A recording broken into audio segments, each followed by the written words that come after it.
Hello, my fellow Schwoklords. What is up? Welcome to this episode of Cancel Schweezy.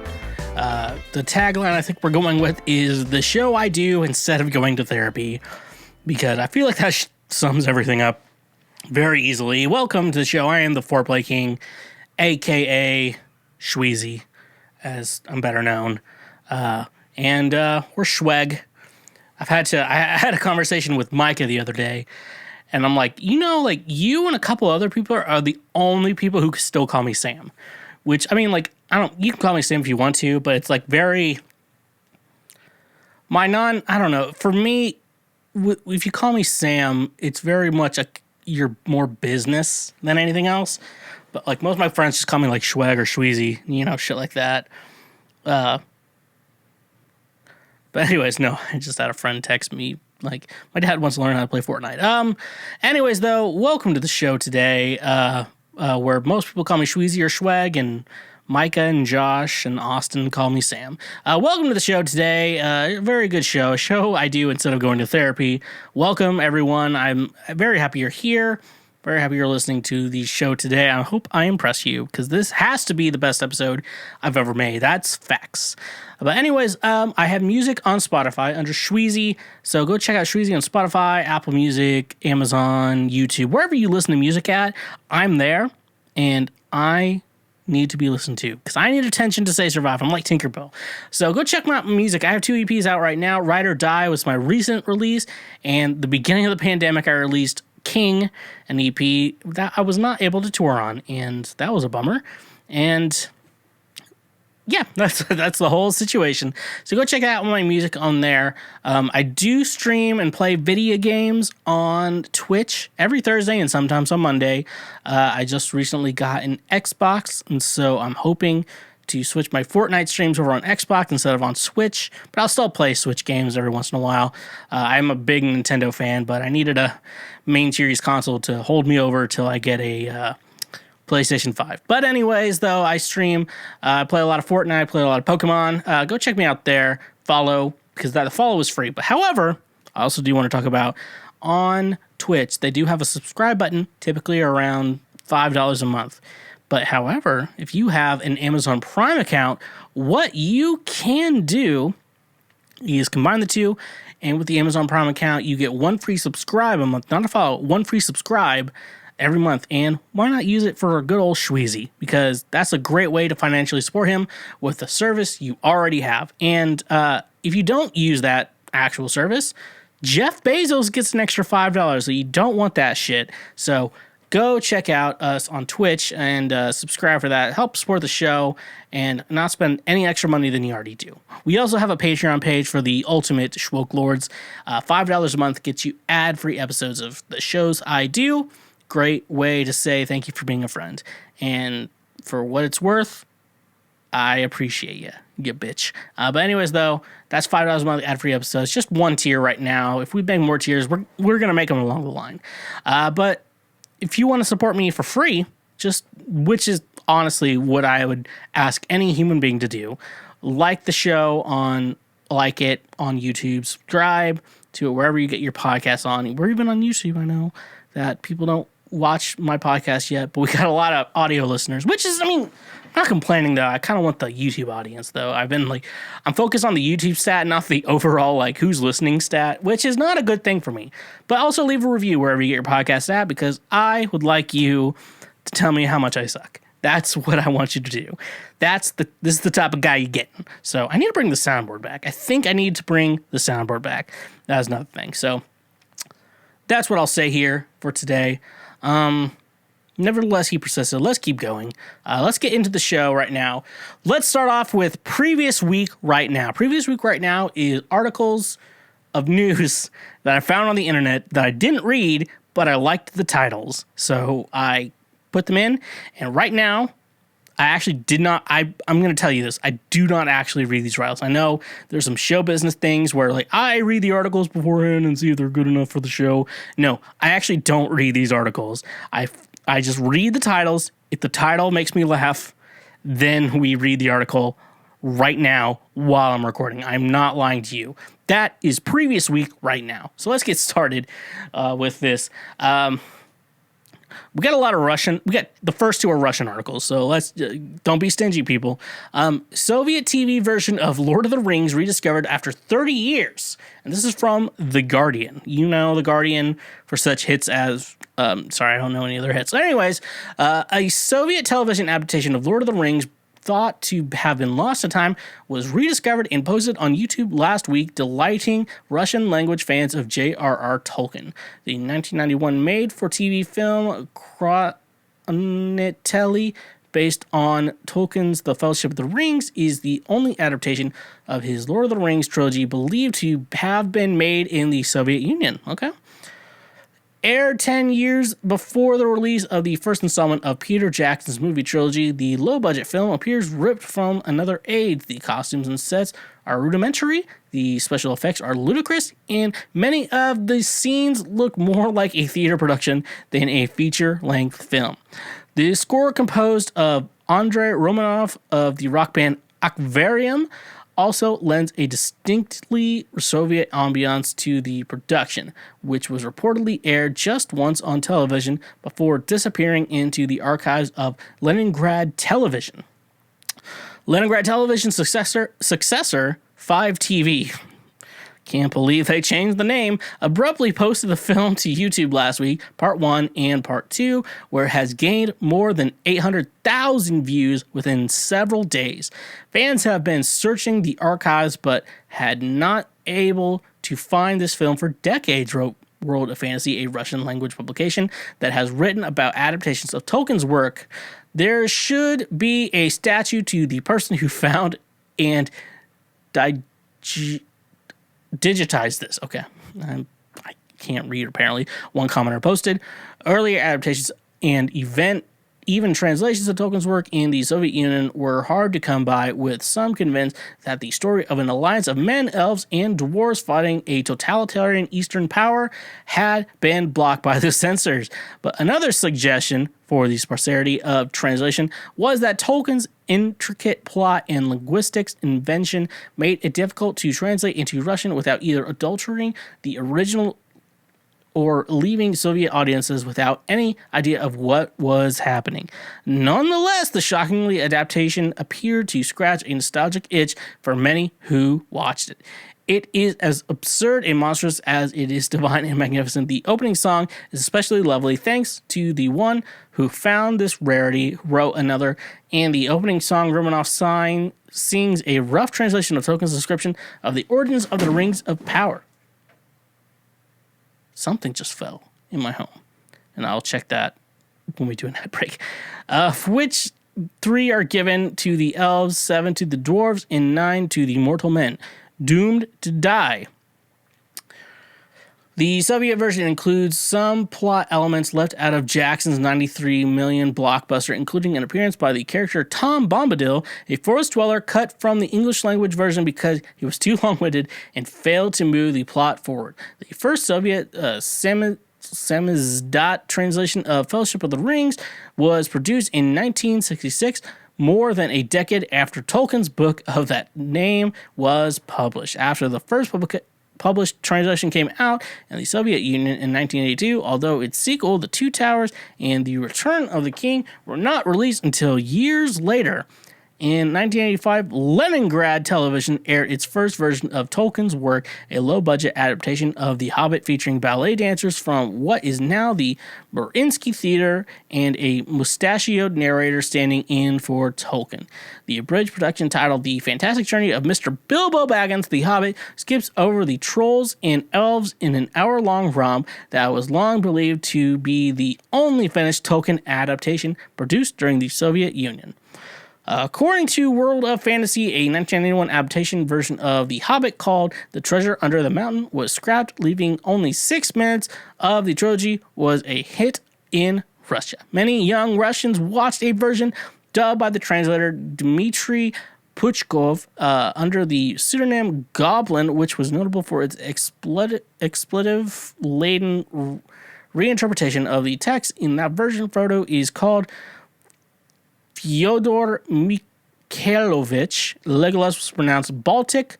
I don't know how to pronounce that accent. And Aragorn yells, "Whoever doesn't hit an orc in the ass as his archers let their arrows fly during the defense of Helm's Deep. So I'm very interested in this, and I think Micah would be very interested in this. He's not very well versed in how the internet works, and so I'm hoping that if Micah listens to this episode, I'm calling him out, saying he needs to look this up. And Micah, text me immediately when you're listening to this if you're actually listening to this, that there's a Russian Lord of the Rings. I guarantee you haven't brought it up to me, and you need to bring it up to me. So go check that out. But I don't know if I want to watch this movie because unless it has subtitles. When you watch a movie with subtitles, look, I know there's good films out there in other languages, but also when I watch a movie, and also you all know the trash I fucking watch. I don't do it for the plot. I like just subtle entertainment. I do keep subcaptions on just to make sure I don't mishear a word because my brain does that a lot of times. But no, one time. This reminds me of a story. So let's talk about the Chronicles of Narnia for a second. One time, so Chronicles of Narnia, obviously, they have 3 movies that were well produced by Disney. Quality, how you like the movies is up to you, but I would say they're well produced. Like they're quality, at least quality made. Like you don't have to hate, you say a movie's bad, but the quality of how it was made is very good.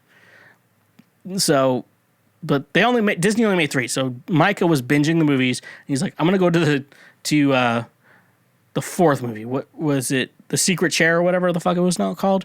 Then we were watching it. It was the BBC. It was a BBC version, very low budget, looked like shit.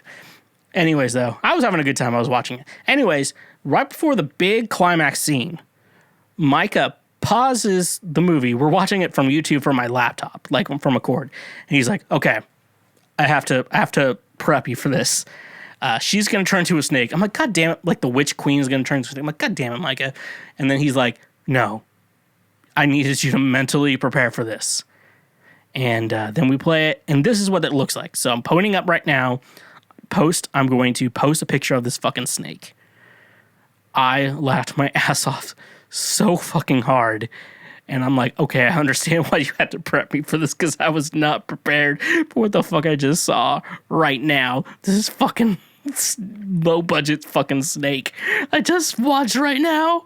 All right, now I can go away. Anyways, that's what it reminded me of. And, y'all know I love Micah. But also, Micah, if you're listening, go fuck yourself. So, anyways, let's move on to the next article.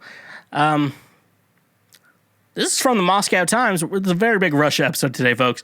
Putin named Russia's hottest man from the Moscow Times. The thirst is real for Russians who still want someone like Putin after all these years of bare-chested horse riding and rugged hunting excursions.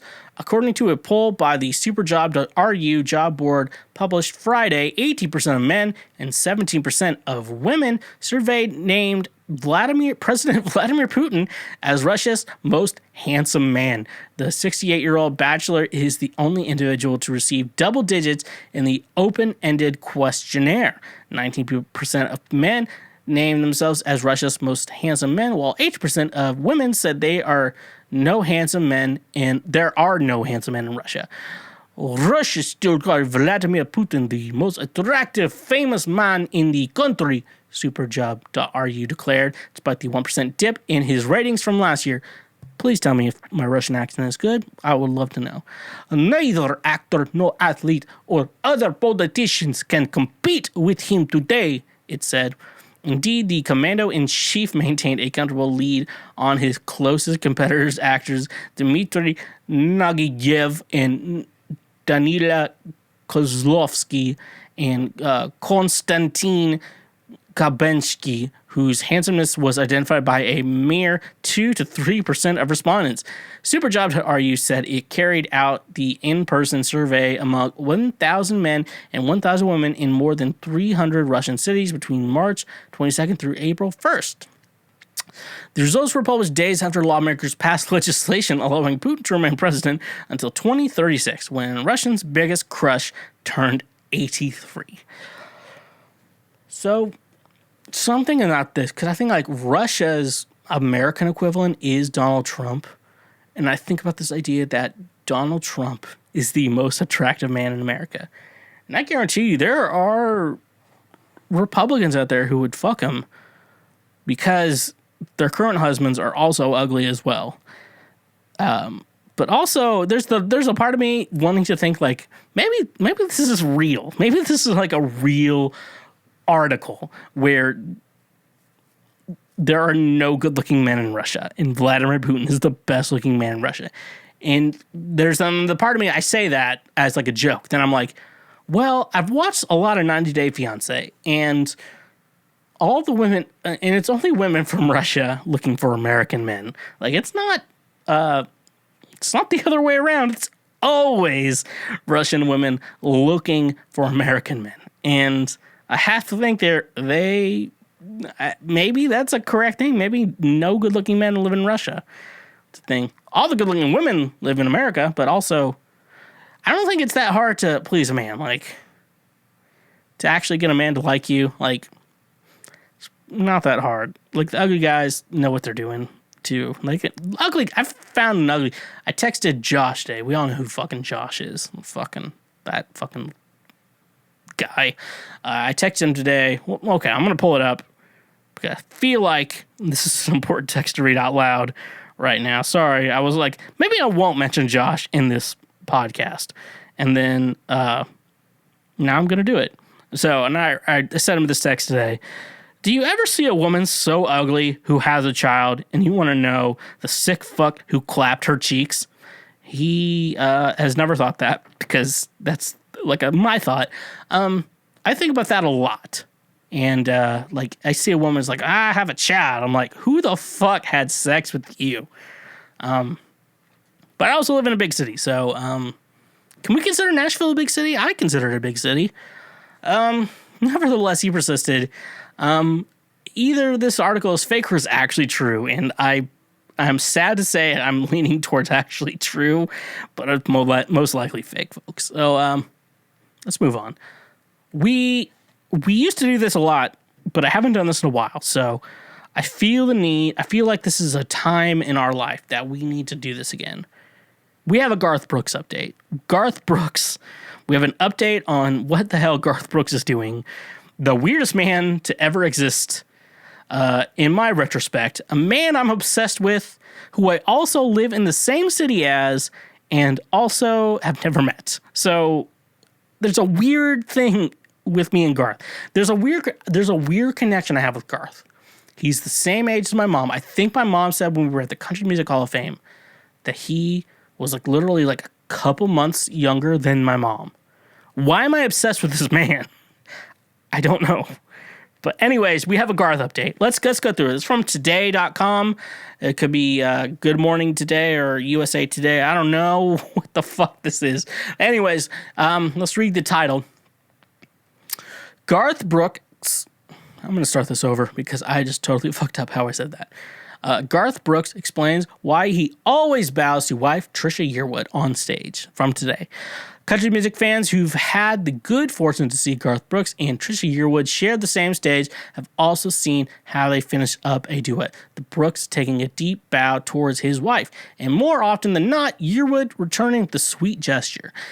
But how did that honor start between them? That's what one music lover wanted to know when Brooks took questions for the latest episode of his Facebook series. And I have to redo my Garth impression. Inside Studio G. The fan tweeted a question to the Friends in Lowest Places singer, asking, I was wondering when, where, and how did the bowing towards each other tradition start? I love it. Such respect. And the answer from Brooks was real shocker. _ initially. Now I'm going to be doing my Garth impression, so I hope y'all like it. I don't know how to say this, but when we first started singing together, she told me I had to bow. He said to the camera as he held one hand over his heart. After every song, I had to bow to her. Despite his deadpan delivery, a couple of things indicated that he wasn't exactly serious. First, there was his delayed laughter after saying it, and then there was a voice that cried out in the background. I don't think so. A woman. Oh, that's Trisha. I don't think so. a woman who may or may not have been Yearwood could be heard correcting him from off screen. "Oh, yeah, you're singing with the queen." He continued with a smile. Then she probably started feeling guilty. I was bowing, so she'd bow back. But the truth behind the situation, which he started many years ago, was far simpler and sweeter. "I think it's just respect," he said with sincerity. "Long before I thought it was even possible to date the woman, much less marry her, I was the biggest fan of Trisha Yearwood's voice you can imagine.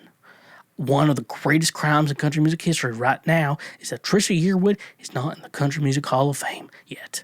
That is a crime, because I can't tell you how many people have moved to this town," and quotations, "Nashville, because of this woman's voice. This is the greatest singer we have in country music, arguably." So, as a huge fan, he added that bowing to her is out of respect for her gift, of her talent, and the fact that she's done it on her own as a woman in this business.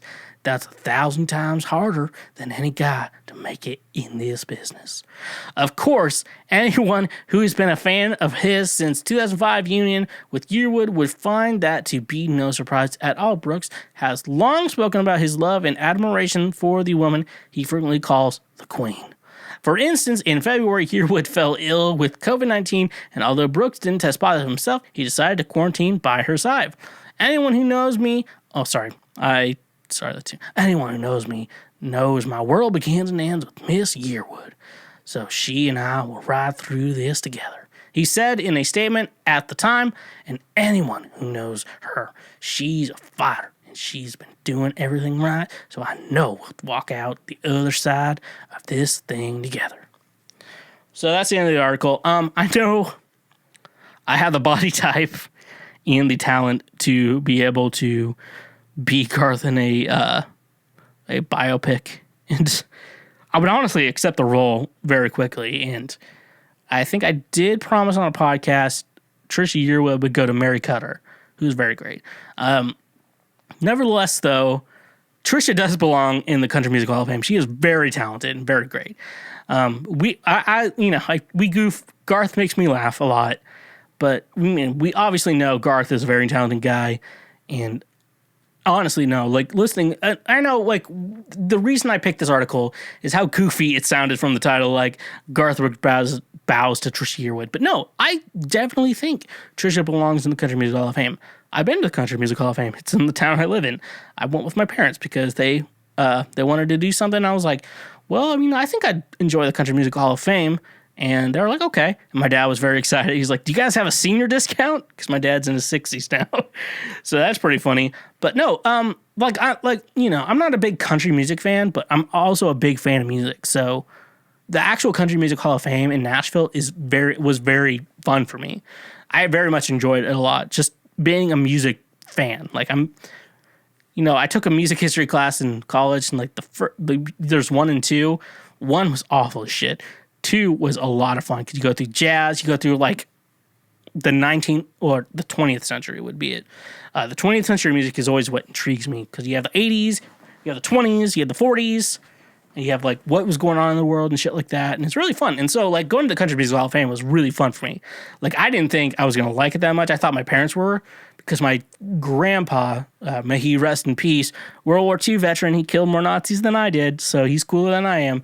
But no, he was always into the Grand Ole Opry, television streams and all the random ass country variety shows. So no, it was very cool. So the Country Music Hall of Fame, for those not in Nashville and you're coming to Nashville and you're thinking about what to do and you enjoy music, not even if you're a music fan, saying you're not a country music fan, Country Music Hall of Fame is very fun. It's a very fun thing. And there was they had a recreation of a studio. I'm like, this is poorly organized. That was me, because I have to complain about everything. But no, nevertheless, he persisted. Trisha Yearwood needs to be inducted into the Country Music Hall of Fame. I do think she's really talented, and I do think Trisha is great. As much as I think Garth is weird, I think Trisha is really great. And Trisha deserves to be in the Country Music Hall of Fame. There's some other artists who've been inducted that probably don't need to be inducted, but Trisha does. I will agree with Garth on that.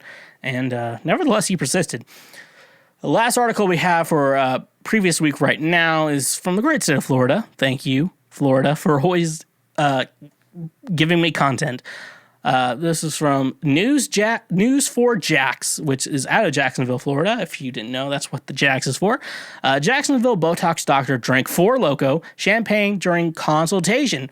A man who was performing Botox treatment has been arrested and charged with practicing or attempting to practice medicine without a medical license, according to the Jacksonville Sheriff's Office. Director Mike Bruno with the Sheriff's Office called it one of the most bizarre cases he's come across in his career. During a Wednesday afternoon news conference, Bruno says the Sheriff's Office received a tip from another law enforcement agency that Nelson Turin was performing Botox treatment without a medical license and without the appropriate state certifications. Bruno said investigators found several videos online showing Turin injecting clients with Botox and doing other treatments. He said during the investigation, detectives came across an advertisement for a Bubbles and Botox event. The Botox was for the clients, the Bubbles was for the clients, and the doctor, Bruno said, Turin was also consuming champagne and 4 Loko, which is a malt beverage. Thank you for telling us what fucking 4 Loko is. He would do this during the patient's consultations while he would sit down and have the patients on the table and basically telling them what they would do or what he would need to do and what kind of services they would be provided.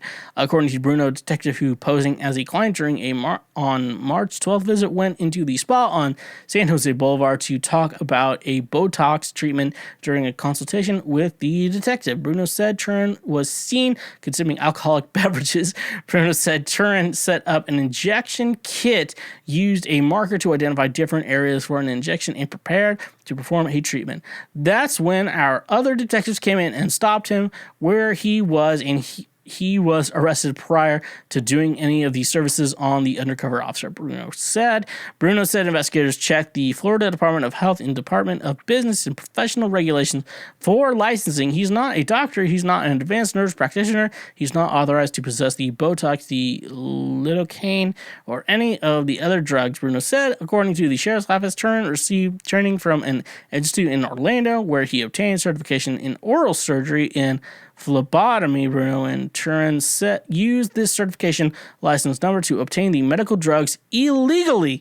He said Turin would provide Botox treatment at deeply discounted cost. Of the items police confiscated was a vial with a expiration date in 2020. The preservatives won't work, explained Dr. Linda Quinn, who practices in Jacksonville Beach.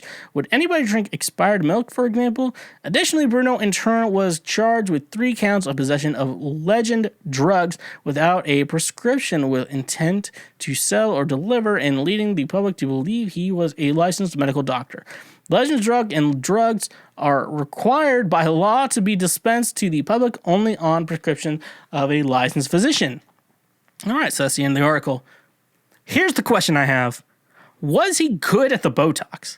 Because if he was good at the Botox, I have a lot more things I'm interested in when thinking about that. Because if he was good at the Botox, because my idea with plastic surgery and anything like that, like, look, if you want to change something about yourself, don't get too carried away, but also, you probably, I don't know, plastic surgery is a tricky thing, but I say, look, if this is a real problem, a real problem, go fix it. Like, some people have fucked up noses, and like, you know, people have fucked up teeth, and we get braces, and we don't say that shit about someone's nose, like, but with someone's teeth, we'll be fine with. So, plastic surgery is fine. I hate the over-the-top shit. Like, you can get addicted to surgeries. I mean, I think from what I heard, Michael Jackson kept doing it to get the drugs, like the painkillers and shit like that, so a lot of shit there. But anyways, though, like, if it's something subtle to fix your appearance once, that's fine. But also, don't get addicted to that shit, because there's still an addiction to plastic surgery. But also with, like, this Botox situation, how good was he at this? I want to know, how good was he, like a savant or whatever at this? Like, he was super good at doing these plastic surgeries? Or was he very shitty? Because that's the question. Because, like, if he was like really good at it. He could have done it like a black market style, cheaper than an actual doctor, and someone gets it. I don't know. That's my thoughts on that. But also, Florida keeps staying weird because I need the content. So thank you. Video games can be expensive. Most start at $60 with new consoles such as the PlayStation 5 and the Xbox Series X. New games are even starting at $70. There's some games you're going to keep forever, which for me are Super Smash Bros. Ultimate and Zelda Breath of the Wild. Most games out there you're only going to play once and then never pick up again. I know I bought some games that are now just collecting dust on a shelf in my home. That's where GameFly comes in perfect. GameFly literally is the best video game rental service out there. You can keep the games as long as you want, and when you're done with them, just send them back, and they'll send you the next one on your queue. And if you end up loving the game, best thing you can do is buy it at the best used price possible through GameFly. Using our link in the description, get your first 2 months of GameFly for only $10. So start playing new games using the link in our description. And remember, when you use our links, you directly support this show. When you're trying to lose some extra pounds or staying healthy, you understand how big of a deal working out is. Now, getting the most out of your workout is important to not only me, but many others out there. Are you wanting to gain muscle, lose weight, or even gain some energy to get the most out of your workout?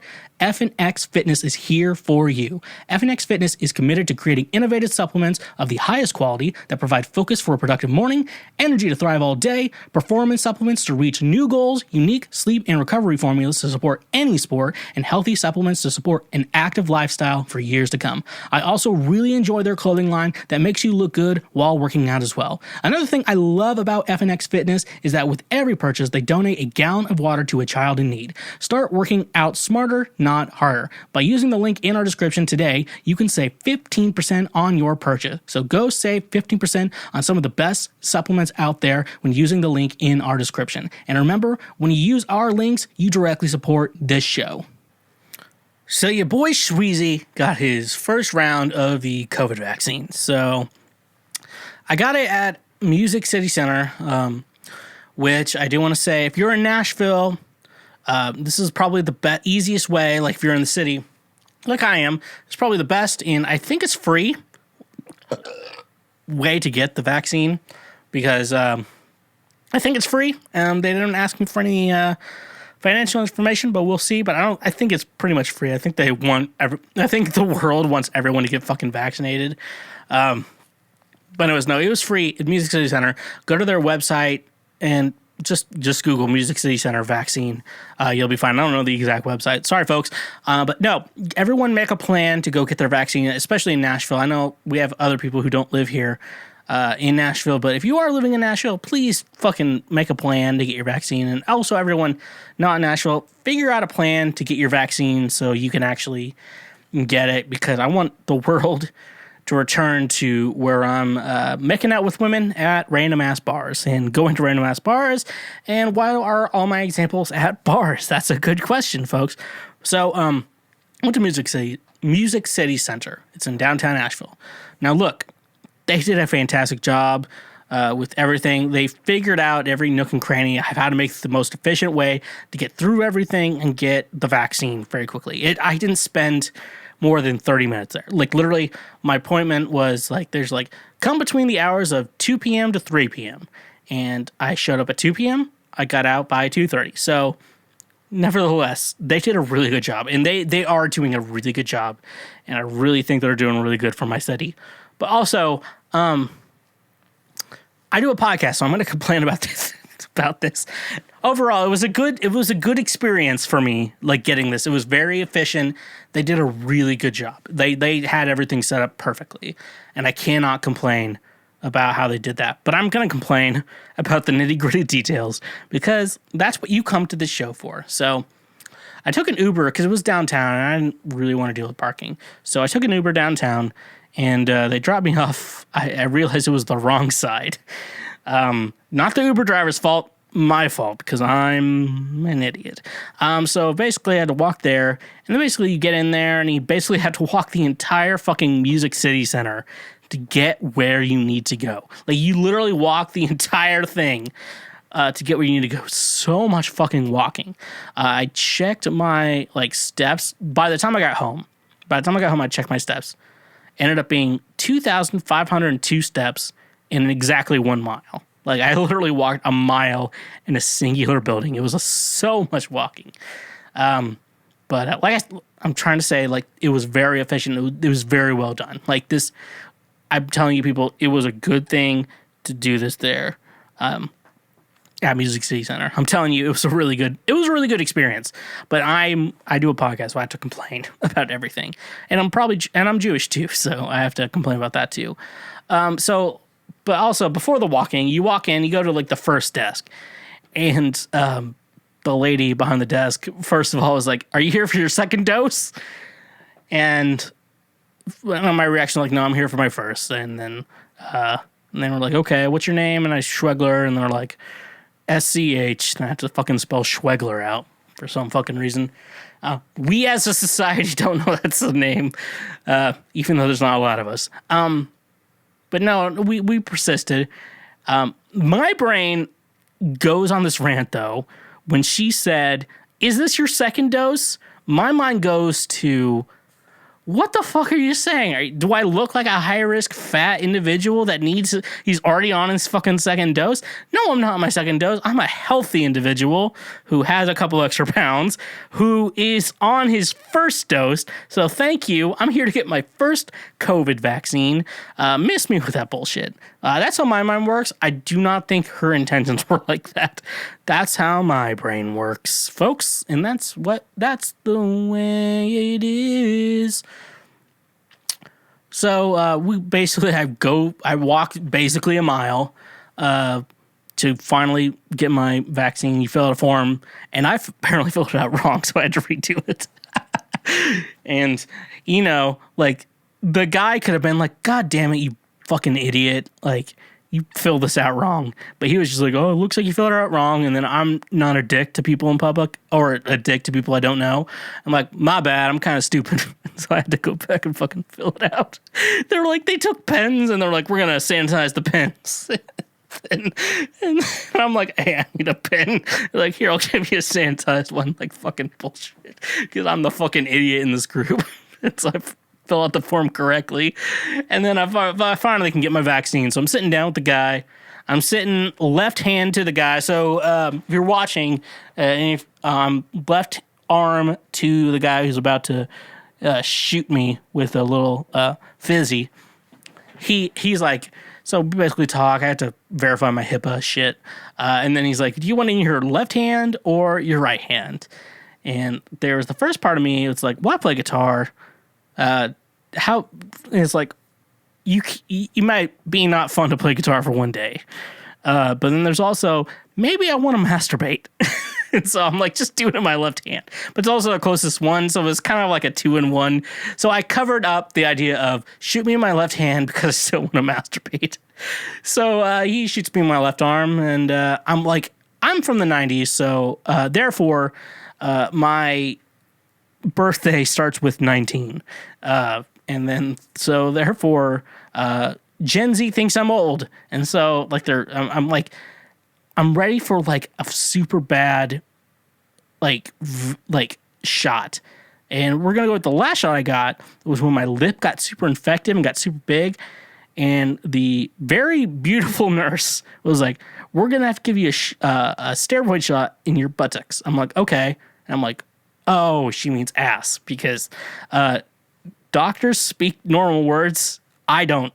And then I got shot in my ass, and then I sprained my back doing it. Oh my god. And so, so I'm with this COVID vaccine, I'm just expecting the worst to happen. I'm expecting this and I get blood work a lot. So I'm expecting this very brutal needle that I'm scarred from my childhood, where my mom tricked me into going to the dentist's office and lied to me. It was a good thing. Look, folks, I'm okay with her getting me vaccinated as a child. But I am aware she tricked me into getting them to not make me not feel bad, which I will say the end justifies the memes. Nevertheless, though, so I get the shot, and I'm like bracing for like this brutal pain shot in my arm, and then it's like this tiny little poke. I'm like, "Oh," and then it's like he pokes me, and I'm expecting it to go further, and he's like, "That's it." I'm like, "Oh," and I'm like, "Yeah, when we were kids, I just assume, like, I just remember when we were kids and, like, the shots were brutal. And then I don't know if he was a doctor or not. I'm just gonna say he's a doctor just to up his ante. He's like, yeah, I remember that. And I'm like, I also look like I'm 17, so he probably feels really good with that compliment when I agree that we were both children at the same time. So he went on to do great things. He's doing great things in the world, and I am talking to you about a lot of bullshit. So I'm so used to, though, like, I don't know why when I was a kid, I was born in 1993. So people argue that I wasn't an actual 90s kid because I was 7 in 2000. But at the same time, I identify as a 90s kid because when you live in the state of Kansas, everything's like a lot of years behind. So you can't, I was definitely a 90s kid. I will say a 2000s kid as well because I do love the emo music, but same time as that. So it was just like the tiniest pinch. And I was like, oh, I was expecting a lot worse. So that was funny, though. But I'm glad I got it in the left arm because it's just like, I still want to masturbate tomorrow. But also, everyone, I want to say, everyone, get your vaccines. There are no Karens there because Karens don't believe in the vaccines. And everyone there is a normal fucking human being. So if that's the idea of, like, I don't want to deal with a fucking Karen, like, at Walmart or shit, like, you're not dealing with them. They are not getting the vaccine because they're fucking R-worded. R-worded meaning Republican. So I guess I have to talk about my side effects. So I did have some side effects. My arm definitely hurt the next day. Like, you just had like a sore spot. No big deal. But I also felt like a little droggy. And here's the problem with that. I was drinking that night, and I couldn't figure out if it was a hangover or the actual vaccine. I'm going to say 25% hangover, 75% vaccine, but it wasn't that actual bad. Regardless, though, folks, I want everyone to get the vaccine. We need to get to a point where I can actually fucking play music and I actually feel like I should actually stay in shape, folks. So please fucking get your fucking vaccines. Please, to fucking God. My parents both have it. I do not know what my brother has it. He's also gay, so I know he's probably worried about HIV, which I don't know if the COVID vaccine gives HIV. I don't know, and good luck to him. Whatever the fuck he's doing. He's also kind of a dick, so it's okay to be mean. You're like, oh, you're being too mean to him. He's a dick in real life, so you can be mean to him. I make fun of him, and that evens out our like friendship as siblings. So, nevertheless, he persisted. So, it's time for what am I watching? What I'm watching on my TV, and y'all are interested in this for some fucking reason. So, we're not doing a movie review. We do have movie reviews, and we do have what I'm watching. I'm trying to split the two up. So, what I'm watching is an easier thing for me to create content out of. So, I have a Discovery Plus account, and Discovery Plus includes TLC, which is content that I'm a big fan of because I am also trash. I'm Kansas trash, and I know you're thinking, don't talk about yourself so sadly, if that's the best word for this. But remember, just because you're trash does not mean you can't do great things. That's why it's called Garbage Can and not Garbage Cannot. So miss me with your goddamn fucking bullshit. So anyways, I just so I went to the search in Discovery Plus because it has all the great TLC shows. TLC standing for the Learning Channel. For those of you who didn't know, the Learning Channel. Let's get into this. I found a show called. I typed in sex. I found a show called Strange Sex, and I've been binging that shit nonstop, and I haven't finished it, but. However, I have written down the episodes that make me laugh. There's a lot of episodes that don't make me laugh. Like there was a woman who was so traumatized. She was Muslim and her husband was Muslim. And so they basically did not have sex before marriage. And basically when she went to a gynecologist, I'm going to say it correctly. OGBYN. That's probably going to be easier for me to say. she went to an OBGYN to get like a pap smear, and she wanted to get on birth control because obviously when her and her actual husband have sex, she doesn't want to get pregnant right away. But like she tightened up like during the pap smear or whatever. I don't know what goes on during a pap smear. Will I want to know? Maybe someday, but I don't. And like she had like panic. Her vagina had a panic attack. She didn't have a panic attack, but her vagina did. And like basically her and her husband had to go like a year and a half into marriage before she decided to go to like some weird doctor who was like, all right, I'm going to finger you and then you're going to finger yourself. Now get comfortable with that and like get more comfortable. And then eventually your husband's going to stick your dick in your vagina. And that's the way it is. And a lot of thoughts I had while watching this show where it's like there are some couples in an idea where we haven't had sex for like 3 to 5 years. And I'm like, can you not give oral? Like for real, like, okay, so you're a woman, you get like a severe disease every time you nut, like when a woman nuts. And then you and your husband are not having a good time. Can't you just fucking blow your husband and like figure that shit out? That's an idea in my head, but I know with couples it's a little bit more complicated. Every couple I know with me and someone else it's a little more complicated, but like from the outside looking in, it's not that complicated. So, yeah. So I wrote down all the ones I thought were funny, because this podcast is not made to bum you out. So let's get into it. First one I wrote down: 73-year-old former model goes on dates with 33-year-old men. So you know. The idea with this, the 33-year-old man is like, you know, if you've never had sex with an older woman, you're missing out. But the 73-year-old woman's like, I got married super young, and when I eventually got divorced in a messy divorce, I realized that I wanted to go back to when I was 27 and date men around that age. And so I'm like, okay, that makes a little sense, you know, with the mental mindset, but the guy's like, you know, you don't know what's going on until you have sex with a very older woman. And, you know, people will talk to me. Look, I like women a little bit older than me, but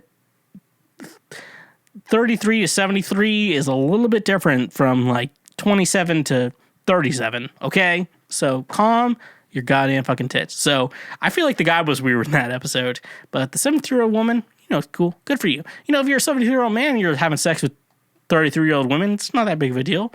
Apparently, we've, as a society, have decided that is normal. So, go fuck yourself. A woman who can think her way into an orgasm without touching herself. Okay, yeah. So, this woman's like, you know, just sitting down and, like, can think her way into an orgasm. You know, it's fine. You know, everyone get off your own fucking way. But then she's like doing classes with like 5 people. There's like 3 women, 2 guys, and they're like getting themselves up. You know, I didn't jizz, but I had an orgasm. Like, why don't y'all just fucking fuck each other? I don't know what the fuck is going on here, folks. I don't know what you're doing, but you could easily just have sex with each other and you'll enjoy that a lot more than what the hell you think you're having in your head. Okay? So shut the fuck up. Oh, this one's a good one. The next one.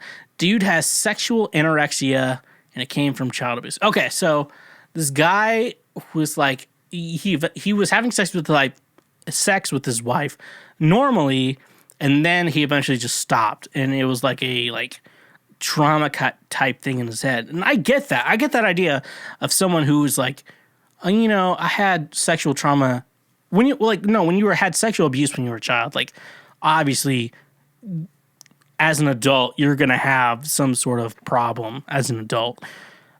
It's just this. I watched the Woody Allen documentary. I'm finally fucking saying his name right. And Dylan Farrow, I hate fucking getting so serious.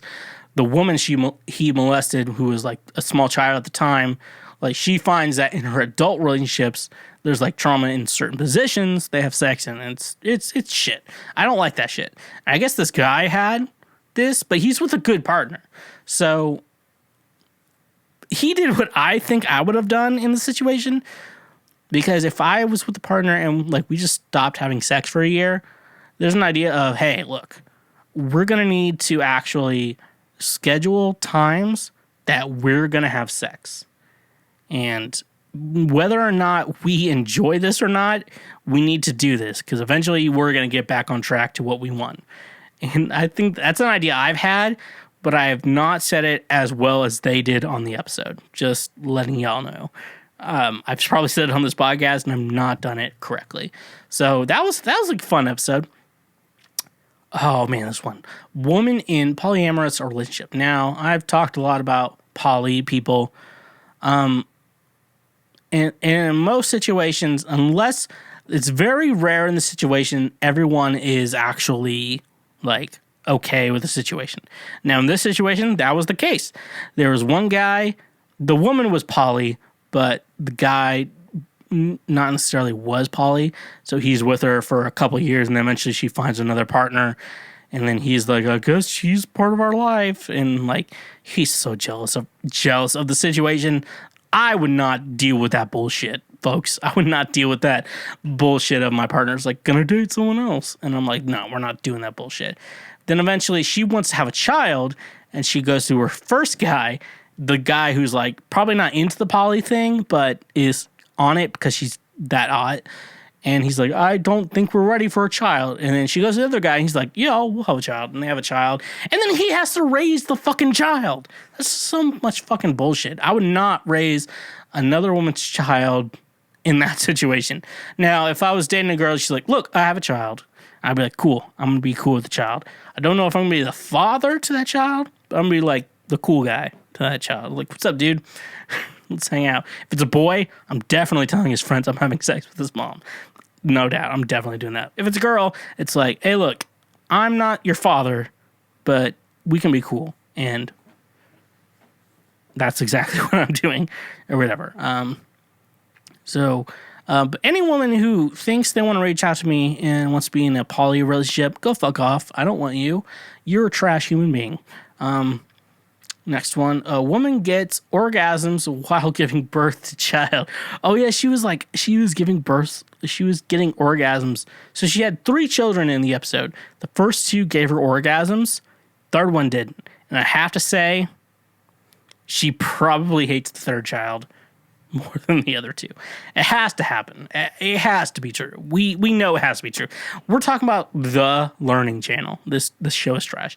Next show, a woman keeps urinating during sex. I think they fixed it. I think that the problem was childbirth, but I guess it was like severe enough where I don't think I'm in a situation where it's like I'm pounding a girl and then she's like, I need to pee. I'm like, all right, just go. Let's just get it out and get going.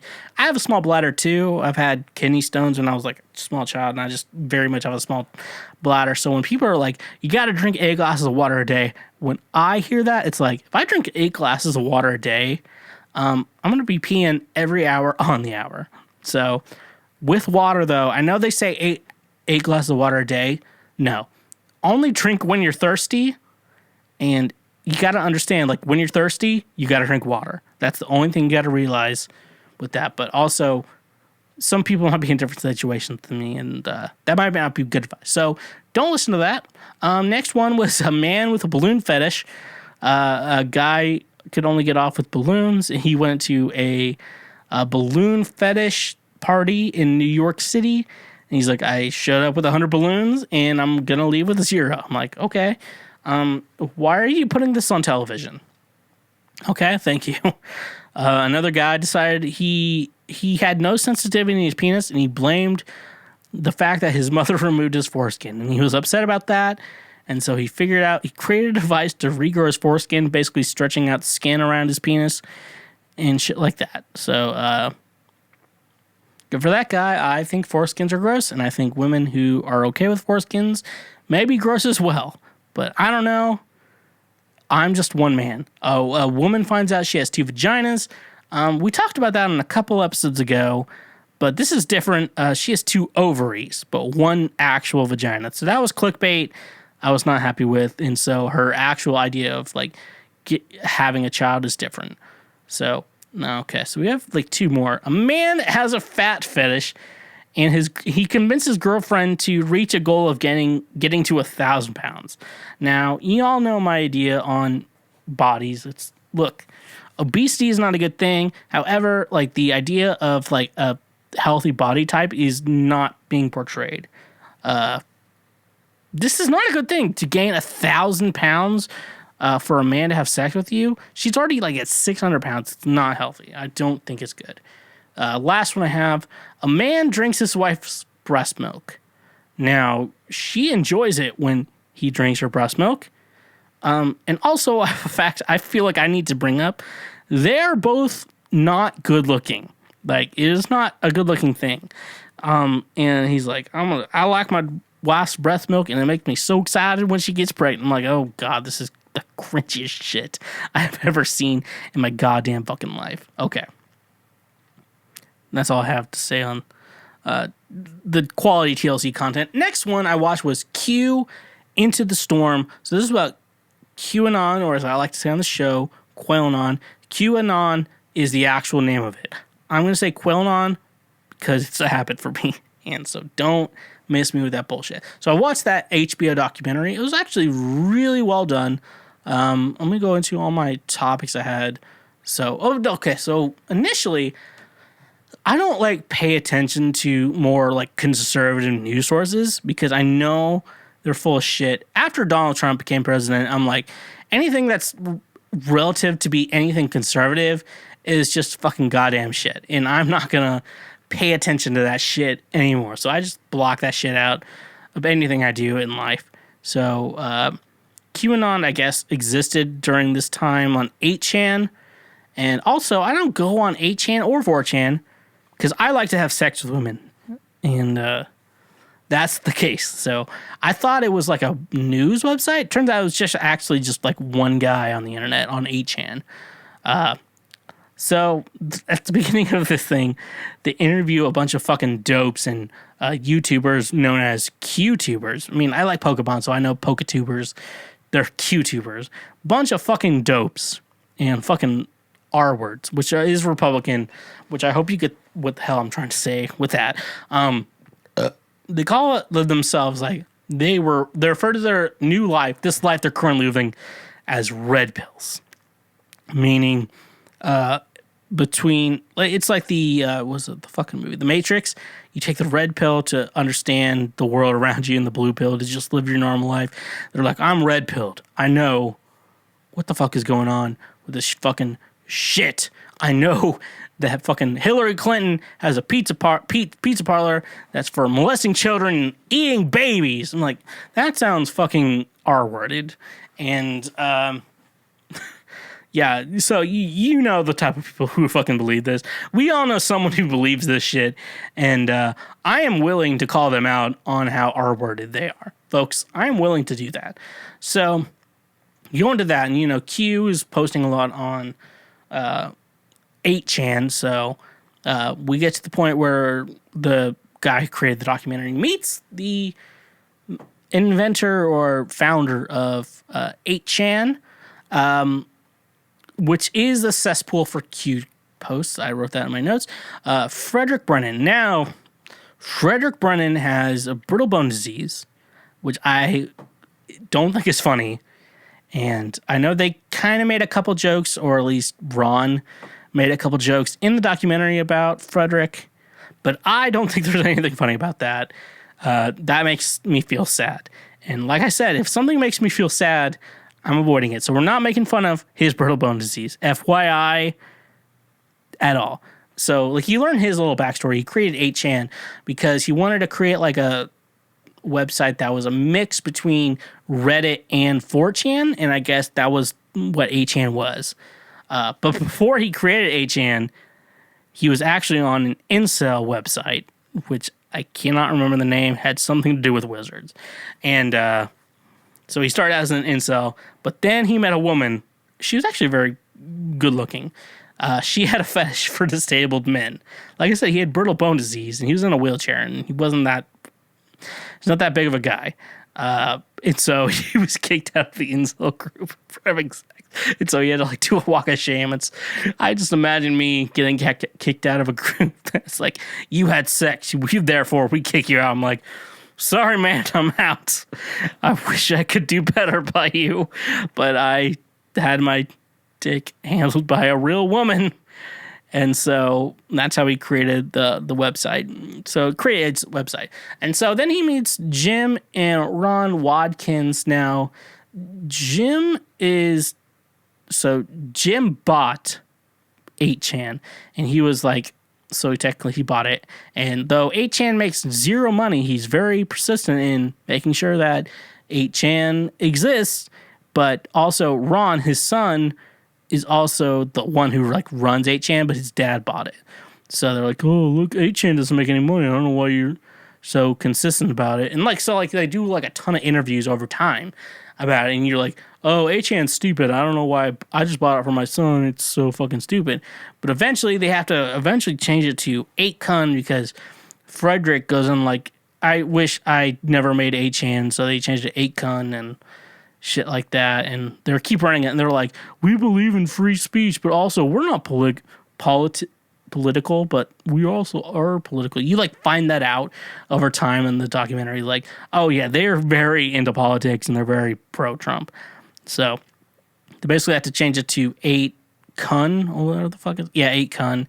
But Frederick keeps attacking them with all this random ass thing, and so like Frederick makes a penis joke about Jim, and Jim's like, I'm gonna send a lawyer, and then eventually, because Filipino law, they don't have like free speech like we do in America, and so like eventually like his lawyer gets word of that and is like, hey man, you're gonna be indicted and sent to prison. But Frederick is also had brittle bone disease, very very very disabled, and so I guess the guy who is doing the documentary flew to the Philippines, helped Frederick leave the country, get to California as quickly as possible, and he avoided jail sentence because in the Philippines, jail means you're basically fucking dead.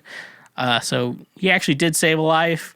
The ends justify the memes, if you want to say, but like also like you watch it through and through. Jim and Ron like are cracking through it, and they're like, we very much like QAnon and shit like that, and like we very much follow it. Eventually, they go to like the January 6th riots in Washington, D.C., where they're going to have the insurrection or whatever the fuck. And Jim is with the guy who's doing the fucking, I guess his name is Cullen, who's doing the documentary. He's watching the insurrection happen, like people attacking the Capitol. And he feels like, and it looks like he feels proud of what is happening in this situation. So like, obviously they're basically Q. They're figuring this shit out. And so, like, basically leads up to people being fucking dopes and then people being so fucking R-worded that they attack the Capitol thinking they're going to actually figure this out. We have the strongest fucking military in the world. America does. And you think you're going to be able to fucking hold a revolution? That's shit. But, like, Ron seemed very proud. No, sorry. What the fuck was his name? Jim seems very proud of it. So it basically concludes that they basically figure out Ron is Q or QAnon, and basically like, oh yeah, you are smarter than a bunch of dopes and you keep doing this shit. And then his Twitter didn't help out at all anyways. But now figured out that Ron Watkins is QAnon, and I'm basically good behind that. Now I do believe, I think it's Ron. However, did they get help from like the U.S. government or someone there? What the fuck is his name? The guy who does Breitbart, whatever the fuck his name is. Like, could he have helped? Yeah, probably. Other people, yeah, they could have helped. I definitely don't believe that. I definitely believe they probably could have helped that shit. But anyways, anyone who follows QAnon is a fucking dipshit. And if you're offended from what I just said, I hope you are, because you are an actual fucking dipshit. And if you want to meet face to face, I will call you a dipshit face to face. That is what I have to say about that. We've been going through this pandy for over a year now, and any responsible human would groan at the idea of leaving your home. Why should you have to leave your home to buy alcohol either? That's where Drizzly comes in handy. Drizzly gets all your favorite beer, seltzer, wine, whiskey, and much more delivered directly to your home. With their easy-to-use mobile app, we are getting one step closer to never leaving our homes. You know, it's saying something when it's being praised as the Amazon for liquor. I use Drizzly at least once and sometimes twice a week, and it's so so easy that going to the liquor store is a thing of the past. So using our link in the description today, you can save $5 off your first purchase through Drizzly. Drizzly has proprietary ID verification technology that provides to its retail partners that allows drivers to scan IDs for more than a barcode to make sure the purchaser is over 21 years old in the US and of legal drinking age in Canada. Retailers on Drizzly may have a minimum order or delivery fee, so using our link in the description gets $5 off your first order with Drizzly. And remember, when you use our link, you directly support this show. I live alone, so cooking can become very sad when cooking for one. That's why I order food from local restaurants often, because I know they're struggling and I know I don't have to cook when I'm feeling depressed. That's why I absolutely love DoorDash, because they have been my food savior during this pandy.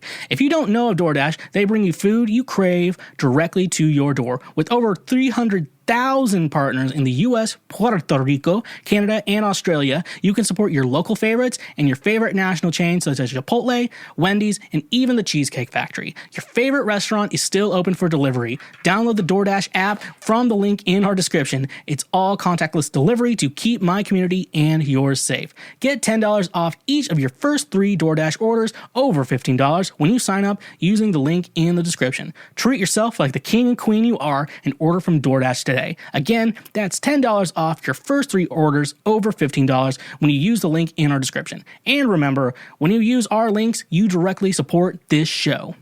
All right, so it's time for me to solve all of your relationship problems, because apparently y'all have a lot of problems, and I'm the only one here to fix them. If you have a problem with your relationship and you'd like me to solve it for you, you can always email the schwegcast@gmail.com. More than happy to solve anything you have. Let's just go straight into it. Let's go into the first question. My friend thinks that my friend thinks that my girlfriend is too much of an alpha female. Is that a bad thing?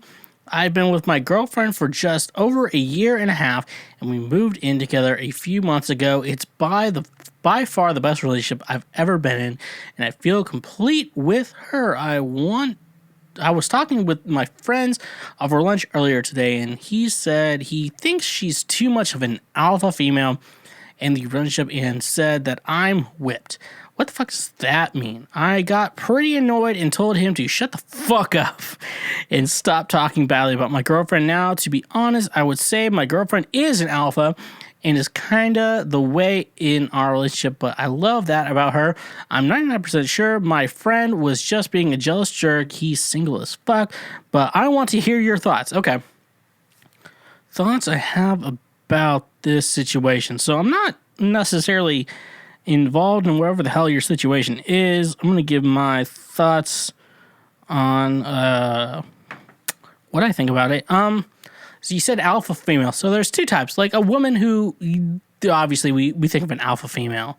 Female. Apparently we're not supposed to say that. That's the idea I'm okay with. I think it's fine that she's the alpha female. I think what your friend may be going to is that she's replaced your mom. Where the idea, which is the idea of you, like when you used to hang out with friends, you used to ask your mom, like, "Hey, mom, can I hang out with them?" And your mom would be like, "Sure, that's okay." Or your mom would be like, "No, I want you to stay in tonight." That may be an idea that they're wanting to. I think the term of alpha female is not the correct term. It's more or less is my girlfriend my new mom? That's going to be the best situation for it. So if she is just like very much an alpha, the idea of an alpha, I don't know if I'm supposed to like be talking about that shit, but I don't think that's a problem at all. Like she's like very, very forward and like, well, you say it's an alpha. But however, if she's a replacement for your mom and she won't let you hang out with your friends because you have some fucking chore to do or whatever the fuck, that's different. So you have to decide, is she really an alpha female or is she just a replacement for your mom? That's what we all want to know. Let's move on to the next question. Girlfriend wants open relationship until it's inconvenient. Claims I will cheat on her. All right. I am in a relationship with my girlfriend. About 2 weeks ago, my girlfriend wants an open relationship. I told her I was okay with it, and she downloaded Tinder and went on 2 dates. She said she even kissed one of her dates. After waiting for a bit, I decided to have coffee with an old friend whom is a woman on a Saturday. Our relationship has always been up and down, but it's been good for the most part. I told my girlfriend that I was going to go on a coffee date for coffee Saturday with this old friend, and she then said she no longer wanted an open relationship. She then said she deleted Tinder and didn't want me to see the girl, even as a friend, because in the past, I viewed her in a different light. I told my girlfriend that I value her more than this girl. I decided not to go out with I cannot read. I decided not to go have coffee with her because it would make my girlfriend happy. I stopped communicating with the old friend, and one night I saw my girlfriend texting a man called B from the Tinder app she deleted. She said it's okay for her to have friends because it won't have sex with them.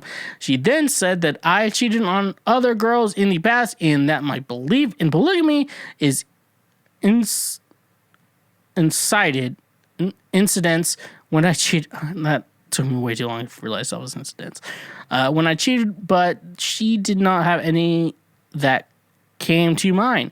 I asked her why she could still be talking to someone she met on Tinder, and she said that she doesn't have any romantic feelings towards them. She just wants friendship. I asked if she felt I could friends on Tinder. She told me no, because Tinder is a dating app. That is true. Tinder is a dating app. Do not fucking get on Tinder for goddamn fucking friends. That is not an app for friends. That is an app for getting your penis touched, at least for men. And for women, it's for getting your penis licked. That's what the app is for. Do not be like, I just want goddamn fucking friends, because that is not what the app is for. Yeah, no. Tell her, you have to be honest. I have to have a conversation with her. You have to kind of, I guess, I hate using this fucking language, be the alpha in the situation. Be like, look, you're going on dates with other guys. That means I get to go on date with women.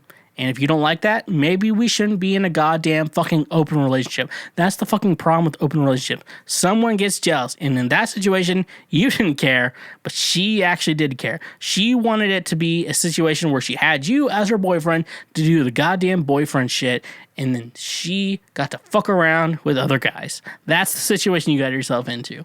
So she isn't like you doing that shit, then tell her that she needs to stop doing that shit. So if you want to continue an open relationship, do that shit. But however, she's going to have to deal with you fucking other women. And if she doesn't like that, you got to be monogamous. That's the question. That's the problem. And that's why I hate this whole fucking open relationship shit. Because someone gets jealous and then someone gets hurt. And it looks like in that situation, she was the one who asked for it, and then she was the one who got jealous. That's the situation you got yourself in. So miss me with that bullshit. Okay. Next thing. Okay. New boyfriend surprised me with a vibrator. I started talking to this guy back in February, and we started officially dating by the end of March.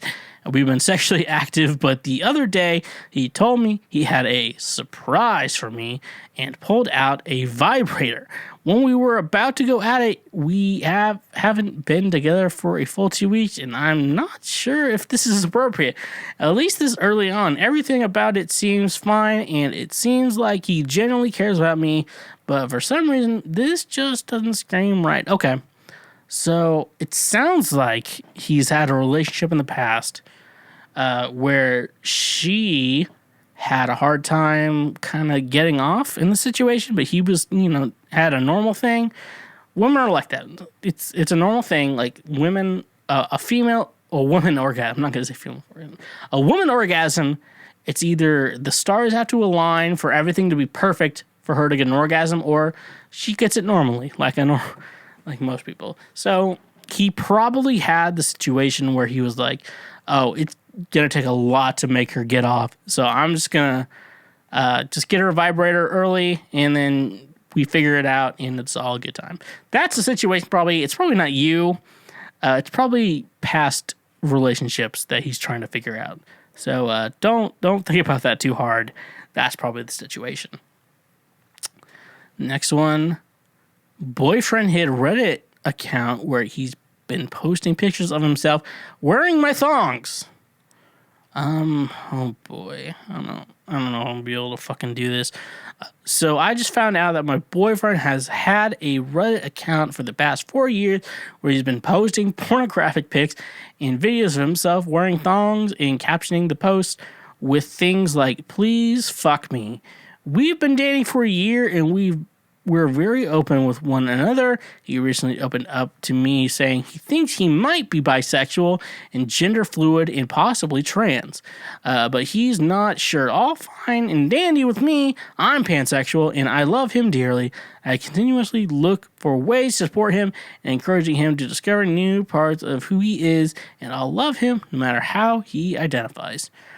That being said, when I found his secret account that he's had for 4 years, I was left feeling gutted and betrayed. He had other accounts too where guys would send videos of themselves coming on his pics/videos.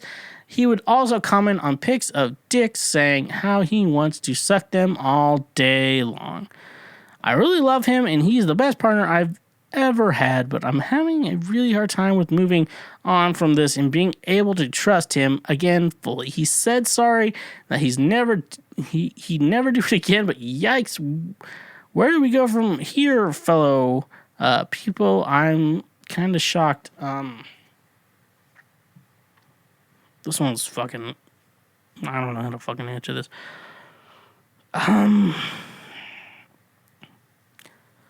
Honestly, I'm going to go with, like, whatever my gut reaction is. At the same time, like, he's seeking validation on the internet from other people.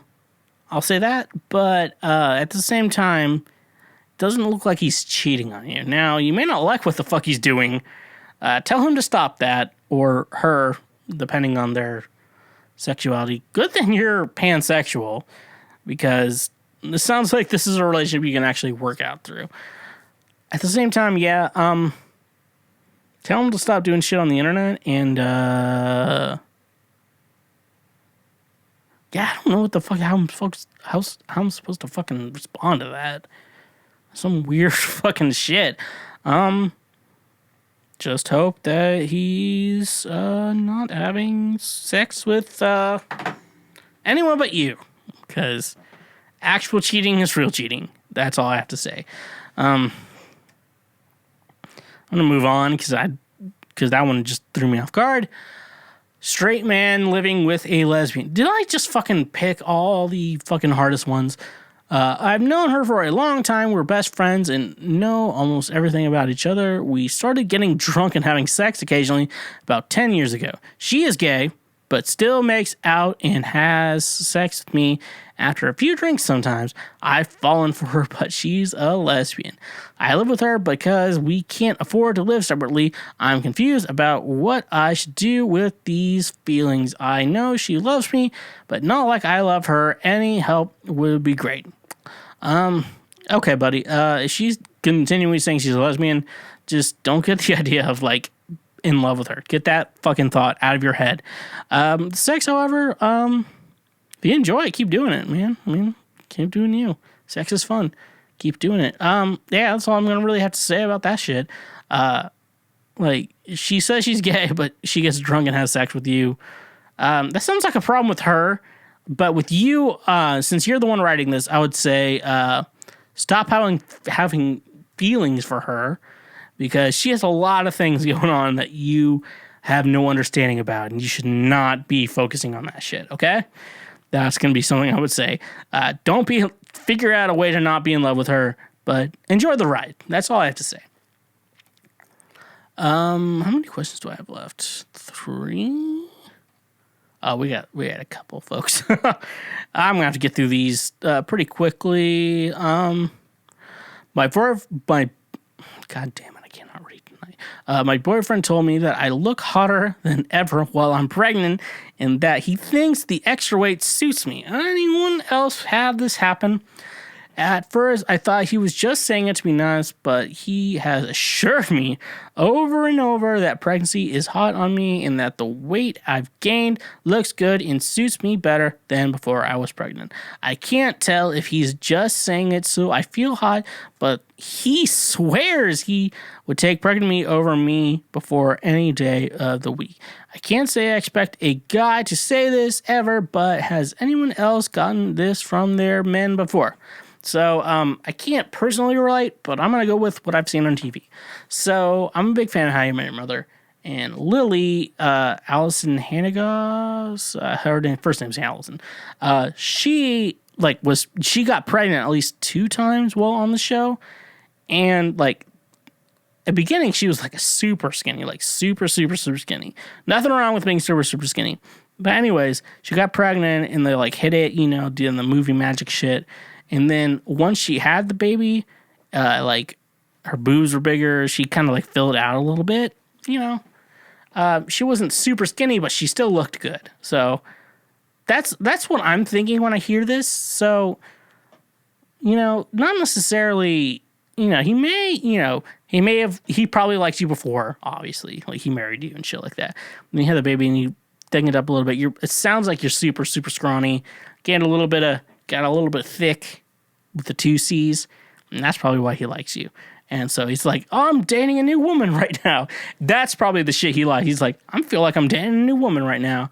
I'm married to a new woman right now, and he's really just enjoying that. So don't overthink it. Men are simple creatures who just enjoy women. So don't overthink that shit. You're fine. You're definitely just fucking fine. How many questions do I have? Up to 3. Okay, we only have 3 more. Jeez. Okay, let's get through this. I'm super fucking hungry. Boyfriend is disgusted by my period. Okay. I already have thoughts on this. My boyfriend and I have been together for the past 3 years. When we first got together, he was very understanding when I would get my period. If I would accidentally bleed through, it was never an issue. Recently, when I have been getting my period, he is totally disgusted by it. One night, while I was sleeping, I bled through onto the sheets in the morning. He was so angry with me and said it was disgusting. I was very taken aback. I have never seen him react like this, and it made me feel really bad about myself. I said to him that I can't control it, that I didn't like his tone or the way he was speaking about it. He didn't really care about my opinion or try to reassure me. Feels like he really resents me over this. Other than this, we have never had relationship issues, nor have I ever tried to initiate any sex while I'm on my period or anything like that. This feels like it comes out of nowhere. I don't really know how to approach the situation. Any advice would be appreciated. Okay. So I would like to send a message to all the men out there who are not accepting of a woman's period. Grow the fuck up. Women are going to do that shit. God damn it, I ruined my fucking... Women are going to do that shit. You're not going to like it, but it's nothing they can control. So grow the fuck up and get the fuck over it. It's not worth it to start a fight on that shit. They're going to do it. You don't have to have sex with them while they're on their period. Some people are okay with that. Some are not. Me, I haven't decided yet. I haven't been in that situation. I have not been in a serious thing in a while. Just shitty things that make good songs. But anyways, no, grow the fuck up. Realize women are going to have their period. Realize that shit's going to happen. And shut the fuck up. You're probably way more gross than she is. You need to shut the fuck up, dude. I'm grossed up by your periods. I'm like, yeah, that's going to happen, but she's going to have them anyways. You goddamn idiot. She's going to fucking have it whether you like it or not. It's the same as fucking pooping. Everyone's gonna poop regardless of whether you want to or not. Okay, that's my rant. Boyfriends struggling stay hard during sex. I think I might have a solution for this. For the last month or so, my boyfriend has been struggling staying completely hard during sex. We have been going through a bit of a rough patch and didn't talk for about a week, but when we met up and we made up, everything was great, and we were all over each other, completely in love, passionate, and intimate to the max, which is how we usually are together. Before this break, about a month ago, he experienced some of the same things once or twice. Yesterday, we had sex. It was great. He finished, but he explained later that he was only about 70 to 80% hard, and he didn't know why, and that it's been happening for a while. I know he wants me because if I so much as touch his leg, or if he makes out or gets hard, but the moment he enters it, he loses it a little. I'm worried at this point he's just in his head, and even if he's in the moment and is turned on when he starts penetrating, he focuses on his sex too much. His focus is on his ditch too much, which he leads getting soft. I can tell he's embarrassed and frustrated because it's clear he really wants to have sex, but he can't, and he doesn't understand why. I tried sucking the stick earlier, and he wasn't fully hard then either, which he usually loves, and I didn't mind, but after he felt terrible and he was mostly worried about me and how I'd take it. We've always had a super strong sex life, and our chemistry is the strongest aspect in our relationship, so it's never once been a problem. On a normal day, we will have sex multiple times a day and both have a good orgasm. Good for you. I haven't acted upset or disappointed at all. I kissed him and told him it was fine and that he will find a solution, and if it keeps happening, maybe he can go to a doctor. He's so frustrated, parentheses, and horny, that he joked about buying Viagra because he explained that he wants me a lot, but also is really frustrated because this keeps happening. He doesn't drink ever, do drugs, or doesn't really watch porn. He usually watched videos we made together. He even told me that he masturbated a few times in the last week, and when masturbating alone, it happened to him. He said it was completely flaccid if he watched normal porn, and he'd only get into it if he watched our videos. It's also not like his libido is low because I can tell how much he wants it. I've acted chill and understanding because I didn't want to add extra pressure. I know that will just make it worse, and I know it's not about his attraction towards me. I should also know that he isn't completely flaccid and never is. He will be about 50 to 80% hard, enough that it feels good for me during sex, but he struggles to thrust. That's the weird part. Do you know why this could be happening, and what can I do on my end to help? So, it looks like you're doing everything on your own on your end to help. You said you give him blowjobs. That's the thing, though. If you're like, oh, my man's not hard during sex, just put your mouth on it for a little bit. See if it gets hard, then go for it. That's the thing for me. That's what I think. But no, it looks like you're trying everything. One of this idea is that what I've been saying for a while, that erectile dysfunction can be a check engine light for a man. So maybe he needs to go to a doctor and do some lab tests, and if they all come back fine, he's probably just maybe he needs some boner pills and shit like that. It's just very simple like that. You just probably need some boner pills. But go see it if you're having erectile dysfunction, you're actually having real problems, not like me trying to jerk off and you're like, am I hard yet? And shit like that. But you're with a partner and you can't get it up. Go see a doctor because it could be a check engine light on your life. But if not, nevertheless, he persisted, and you might just be getting boner pills from a gas station. Worst case scenario, or maybe real pills. I don't know. What your life's like. Okay, we got one more question. How do I politely address problems in the bedroom? Long story short, I have been talking to a girl for a little bit. She seems really into me, and I really like her as well. I haven't gone official yet, but I'm sure it won't be long. Anyways, the other night we were getting hot and heavy. Thank you, Seinfeld. A little bit, and she stated that she wanted to go down on me. This is where my problem arises. During this, it wasn't the best with what she was doing, to be blunt, some teeth and all. She also seemed like she didn't know what to do with her hands.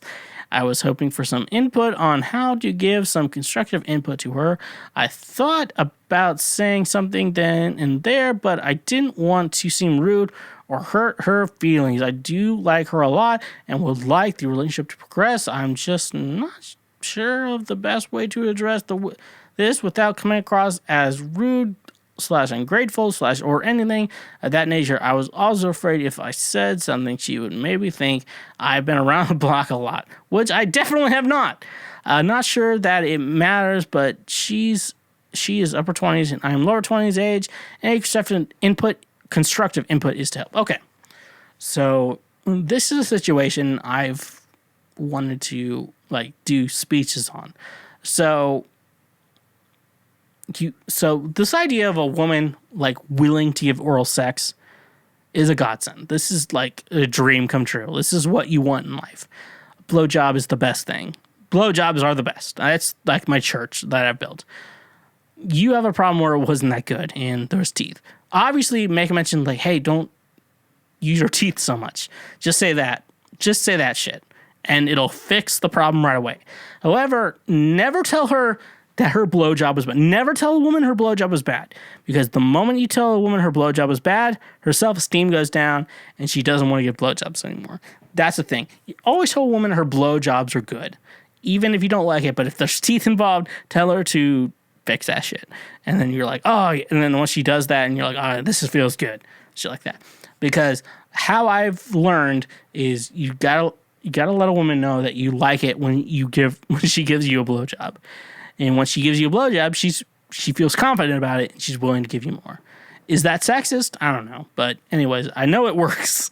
So you always tell a woman her blowjobs are good, but if teeth are involved or it starts to hurt, then tell her to not use so much teeth. That's all you have to do. And then tell her it's really great. You always tell a woman her blowjobs are great, regardless of the situation. That's how I want to end this episode, is always tell a woman her blowjobs are great. Thank you so much for listening to this episode of Cancel Schweezy.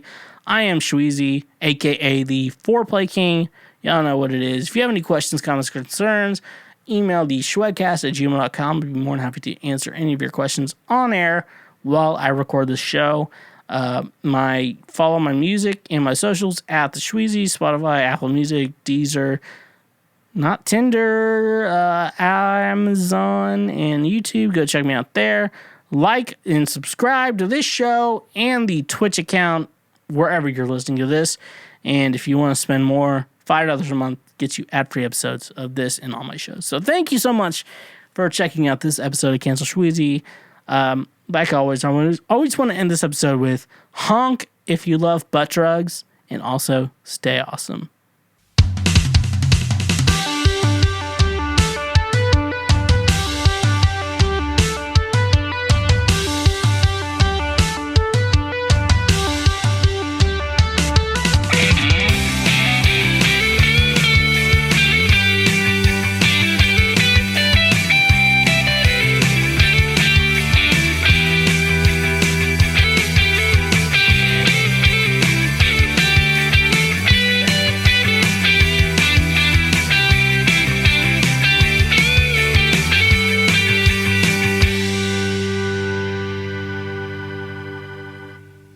Hashtag pray for Micah. Hey there, my fellow Schwoklord. Thank you so much for finishing that episode. It means a lot to me. If you want to support the show even further, check us out on Patreon, where you can get ad-free episodes of all my shows. Once again, thank you from the bottom of my heart, and stay awesome.